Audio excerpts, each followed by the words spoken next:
बिस्मिल्लाहिर्रहमानिर्रहीम। अस्सलाम वालेकुम स्टूडेंट्स।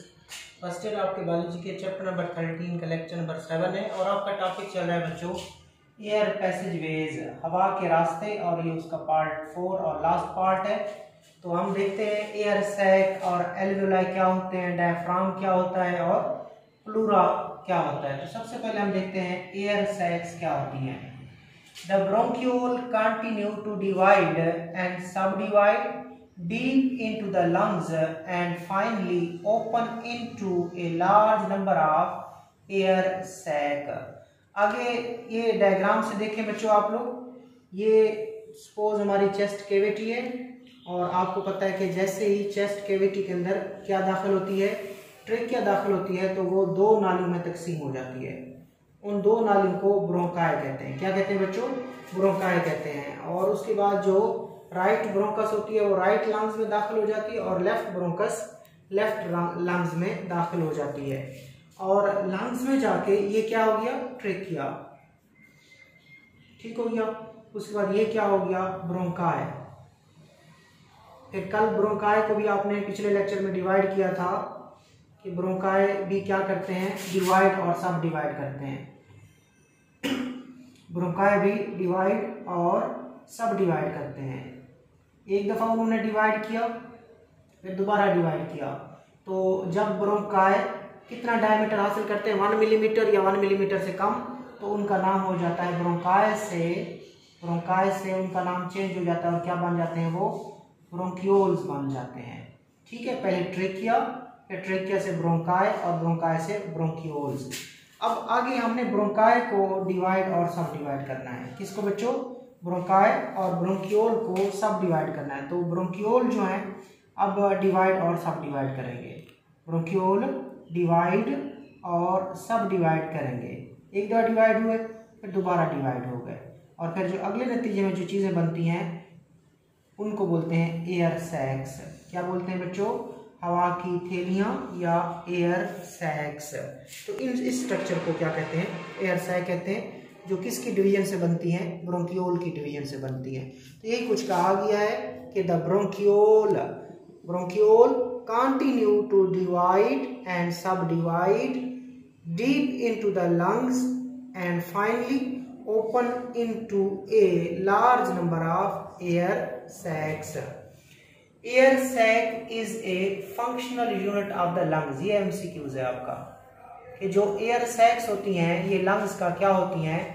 फंक्शनल यूनिट होती हैं। आगे चलते हैं। Each air sac consist of several microscopic single layered structure called alveoli. अब एल्वेओलाई की तारीफ हो रही है कि जब एयर सैक के अंदर हम देखते हैं तो एयर सैक के अंदर बच्चों क्या होती हैं? सेवरल कहते हैं बहुत सारी, माइक्रोस्कोपिक जो नजर नहीं आती, सो हर एयर सैक के अंदर several microscopic single layered structures होती हैं। उनको क्या कहते हैं? हम एल्वेओलाई कहते हैं। ठीक हो गया, ये आप तरतीब याद रखिएगा। ट्रेकिया से ब्रोंकाई बनते हैं, ब्रोंकाई के डिवीजन से ब्रोंक्यूल बनते हैं, ब्रोंक्यूल खुलते हैं एयर सैक्स में, और एयर सैक्स के अंदर बहुत सारे several microscopic single layered structures होती हैं। उन microscopic several single layer structures को हम एल्वेओलाई का नाम देते हैं। Overlying the alveoli there is a rich network of blood capillaries to produce an excellent site for exchange of gases. अब एल्वेओलाई की थोड़ी सी स्ट्रक्चर देख लेते हैं। थोड़ा सा एल्वेओलाई को अगर बड़ा करें बच्चों, तो एल्वेओलाई को जब बड़ा करते हैं तो एल्वेओलाई के गिर्द हमें क्या नजर आती हैं? ब्लड कैपिलरीज नजर आती हैं। क्या नजर आती हैं? ब्लड कैपिलरीज नजर आती हैं। और ब्लड कैपिलरीज के अंदर क्या होता है बच्चों? ब्लड होता है। तो ये ब्लड कैपिलरीज है, इनके अंदर क्या होगा? ब्लड होगा। और ऊपर वाली क्या है? ये एल्वेओलाई है, और एल्वेओलाई के अंदर क्या होगी? एयर होगी। क्या होगी? एयर। और ये जो एल्वेओलाई की दीवारें हैं ये भी एक सेल जितनी मोटी हैं, इनकी बहुत पतली होती हैं, सिर्फ सिंगल लेयर्ड है। और आपको पता है जो कैपिलरीज होती हैं उनमें भी सेल की एक ही तय होती है जिसको बोलते हैं एंडोथीलियम। तो चूंकि आपको पता है रेस्पिरेटरी सरफेस को थिन होना चाहिए, ठीक है, लिहाजा वो रेस्पिरेटरी सरफेस थिन होती है जिससे चीज़ों का तबादला आसान हो जाता है। यहाँ से ऑक्सीजन इधर आ जाएगी और यहाँ से कार्बोनिक से निकलकर एल्वेलाई में चली जाएगी। और रेस्पिरेटरी साइड के गिर्द कैपिलरीज का नेटवर्क भी होना चाहिए। सो आपने देखा एल्वेलाई के गिर्द क्या है, ब्लड कैपिलरीज है।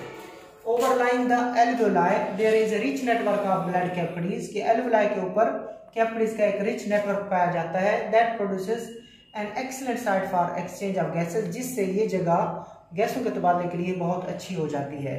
The lungs are closed sac that are connected to the outside by way of trachea and nostril और माउथ। ये जो लंग्स होते हैं बच्चों हमारे, ये क्या होती है, क्लोज्ड सैक होती हैं, बंद थैलियां होती हैं, और ये बाहर के साथ कनेक्टेड होते हैं। किसके साथ कनेक्टेड होते हैं, बाहर के साथ कनेक्टेड होते हैं, आउटसाइड एयर के साथ कनेक्टेड होते हैं। किसके जरिए आउटसाइड एयर के साथ कनेक्टेड हो सकते हैं, नॉस्ट्रिल के जरिए भी कनेक्टेड हो सकते हैं, या जो नीचे हमारा माउथ होता है उसके जरिए भी कनेक्टेड हो सकते हैं। तो याद रखिएगा, लंग्स क्लोज्ड सैक होती है। लंग्स क्या होती है, क्लोज्ड सैक होती है, जो कि आउटसाइड एयर के साथ या आउट के साइड के साथ कनेक्टेड होती है। किस किस चीज के जरिए बच्चों, एक ट्रेकिया के जरिए, और उसके बाद दूसरा नॉस्ट्रिल के जरिए या फिर माउथ के जरिए। ठीक है, हवा यहाँ से दाखिल होती है और फिर इनके अंदर आ जाती है। इस तरह ये लंग्स आउटसाइड एयर के साथ क्या है, कनेक्टेड है with the help of trachea, with the help of nostril और with the help of mouth. आगे चले, अब लंग्स के बारे में थोड़ा बहुत बताया जा रहा है, फेफड़ों के बारे में। लंग्स आर स्पॉन्जी, लंग्स क्या होते हैं, स्पॉन्ज की तरह के होते हैं, because of the presence of millions of alveoli. याद रखिएगा, लंग्स की नेचर स्पॉन्जी होती है। क्यों, क्योंकि लंग्स के अंदर मिलियंस एल्वेओलाई होते हैं, लाखों एल्वेओलाई होते हैं, लिहाजा लंग्स क्या बन जाते हैं, spongy. Lungs are placed in the chest cavity, lungs किधर होते हैं, छाती में होते हैं बच्चों। ये हमारी छाती है, तो छाती के अंदर क्या होते हैं, दो लंग्स होते हैं हमारे। So lungs are placed in the chest cavity, के जो फेफड़े होते हैं हमारी छाती में होते हैं। Chest cavity is bounded by ribs and muscles on the side. अब चेस्ट कैविटी को बाउंड कौन करता है, कौन घेरता है, उसकी दीवारें कौन बनाती हैं, एक पसलियां बनाती हैं और एक मसल बनाते हैं। और याद रखिएगा, जो यहाँ मसल्स होते हैं उनको, रिब के मसल्स को हम इंटरकोस्टल मसल भी बोलते हैं, इंटरकोस्टल मसल्स भी बोलते हैं उनको। ठीक हो गया, तो आपने ये सीखा कि चेस्ट कैविटी जो है बच्चों, that is bounded by ribs and muscles on the side. जो चेस्ट कैविटी होती है उसमें क्या होती है, यहाँ पे रिब्स होती हैं बच्चों, और उनके दरमियान क्या होते हैं, मसल्स होते हैं। क्या होते हैं उनके दरमियान, मसल्स होते हैं। So chest cavity is bounded by ribs and muscles. आगे चलते हैं डायफ्राम की डेफिनेशन। ठीक है, अब चेस्ट कैविटी से थोड़ा सा नीचे, फेफड़ों से नीचे इस तरह की एक मस्कुलो टेंडिनस शीथ होती है, डोम लाइक होती है, गुंबद की तरह की होती है। उस डोम लाइक मस्कुलो टेंडिनस शीथ का नाम क्या होता है बच्चों, डायफ्राम, जो कि पेट को छाती से अलग करता है, एब्डोमेन को चेस्ट से क्या करता है, वो अलग करता है, सेपरेट करता है। सो देखिए, the floor of the chest cavity is called diaphragm. जो चेस्ट कैविटी है उसका जो फ्लोर होता है, उसका जो फर्श होता है, वो क्या कहलाता है, डायफ्राम। तो देखिए, ये हमारी चेस्ट है, ये हमारी सारी जगह क्या है बच्चों, चेस्ट है, और ये हमारा नीचे क्या है, एब्डोमेन है, पेट है।